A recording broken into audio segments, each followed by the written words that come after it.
शत शत कोटि प्रणाम है। आप बताइए अपनी वोट की कीमत को पहचानो, घूस को घूसा मारो दबाओ, नियम कानून को जानो। आज तुम्हारी याद में गम गम पुनः मुस्कान है, परवीन अमानुल्लाह शत शत कोटि प्रणाम है, परवीन अमानुल्लाह शत शत कोटि प्रणाम है। इस धरती पे जो भी आया कुछ दिन का मेहमान है, परवीन अमानुल्लाह शत शत कोटि प्रणाम है, परवीन अमानुल्लाह शत शत कोटि प्रणाम है। मौत तजदीद मुज़ाक़े ज़िंदगी का नाम है, ख्वाब के पर्दे में बेदारी का एक पैगाम है। आह परवीन अमानुल्लाह, जिसने अपने उसूल और गरीबों के हक़ की लड़ाई के लिए एक झटके में मंत्री पद त्याग दिया था। परवीन अमानुल्लाह की याद में होटल पनाश में ताज़ियात नशस्त का इनेकाद किया गया, जिसमें सैकड़ों की तादाद में उनके चाहने वालों ने रंजो गम का इजहार किया।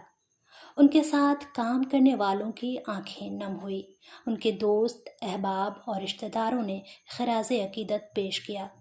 उनके शौहर अफजल अमानुल्लाह इस तकरीब की निज़ामत बड़ी बेजिगरी से करते नज़र आए। कई बार वो जज्बाती हुए, लेकिन अपनों की इस महफिल में ख़ुद को संभालते रहे। परवीन अमानुल्लाह एक आयरन लेडी थी। आराइश व आशाइश में पली बढ़ी, मगर उनके दिल में गरीबों के लिए बेपनाह दर्द था। किसी से डरना नहीं, आज हमारे बीच नहीं है। हमारे कैद साथी निराश है, क्योंकि उनके रहते हम लोगों को लगता था कि हमारे सर पर एक साया है। हम लोग किसी से भी टकरा जाते थे। आज पिछले साल जब 1 तारीख को मैडम गुजरी थी, अजमत भाई ने हमें मैसेज किया था रात को 1 बजे। उस वक्त अचानक मैं रो पड़ा था। पूरा घर जो है, मेरी माँ अभी पीछे 14 दिन को नहीं रही, पूरा घर जान गया था, क्योंकि वो मुझे बच्चों की तरह मानती थी। एक कोई विल पावर, इच्छा शक्ति की ही लेडी हो सकती है, जो एक दुर्गा की रूप में ही हो सकती है, जिसने वहां से निकलने के बाद त्याग पत्र देना है तो देना है। और उस लेडी ने त्याग पत्र दिया, बाहर बना के अनाउंसमेंट किया। ये जनरल लोगों के बस की बात नहीं है, जो मर जाते हैं खाली एक मामले से वोट देने के लिए। वो लेडी ने वदारत की कुर्सी को जितनी आसानी से छोड़ा, और उसको उसका मिसाल देखने को कम मिलता है। और हमसे पहले बहुत सारे लोगों ने बहुत सारे बातें की हैं, लंबी बात नहीं कर सकते, और इतना कह सकते हैं कि गर्दिशी अय्याम मिटाने के लिए, गर्दिशी अय्याम मिटाने के लिए अपने एक शम्मा जला लेता हूँ। जब गरीबों की याद आती है, परवीन अमानुल्लाह को याद कर लेता हूँ कि फकत अपने नशेमन को बदल लेने से क्या हासिल, निज़ामे नौ तो जब होगा कि सारा दुलसेता बदले। तो वो सब लोगों को साथ लेकर के सब लोगों को तरक्की याफ्ता बनाना चाहती थी, और उन पर फोकस करती थी कि इस अंदाज में काम किया जाए।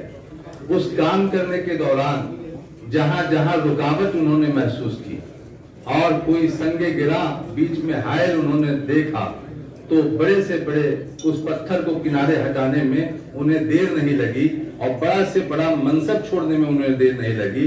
वो जैसा कि हमारे भाइयों ने कहा, और एक सच्ची हकीकत है कि वो कैबिनेट मिनिस्टर थी और उसको छोड़ने में कोई तामुल नहीं हुआ उनको, और ये कहते हुए कि जिसको रहना है रहे कैदिए जिंदा बनकर, जिसको रहना है रहे कैदिए जिंदा बनकर, हम तो है हम नफसो फांक के दीवार चले। और वो बाहर निकल के चली आए और फ्री होकर के काम करना उन्होंने शुरू किया।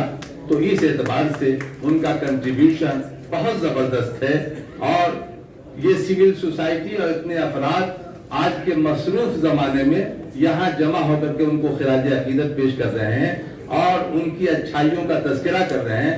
के बाद हम अंधेरे में हो गए। बिल्कुल अरविंद भाई, आपको चिंता की जरूरत नहीं है, हम अंधेरे में नहीं है। उनके विचार के, उनके दिखाए हुए रास्तों की रोशनी आज भी हमें रास्ता दिखा रही है, और हम उस पर चलेंगे।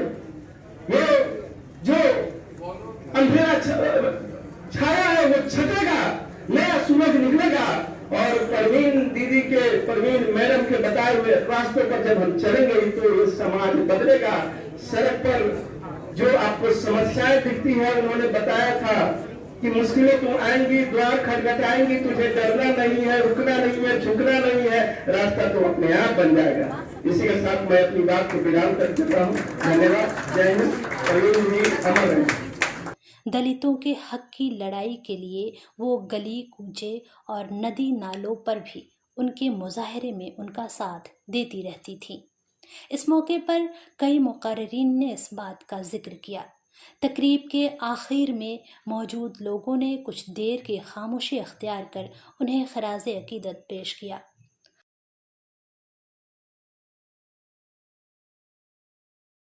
आसमां तेरी लहद पर शबनम अफशानी करे, सब्ज़े नूरस्ता इस घर की निगहबानी करे। अपना कीमती वक्त देने के लिए आपका शुक्रिया। जिन लोगों ने चैनल सब्सक्राइब नहीं किया है, प्लीज़ सब्सक्राइब कर लें, लाइक और शेयर ज़रूर करें।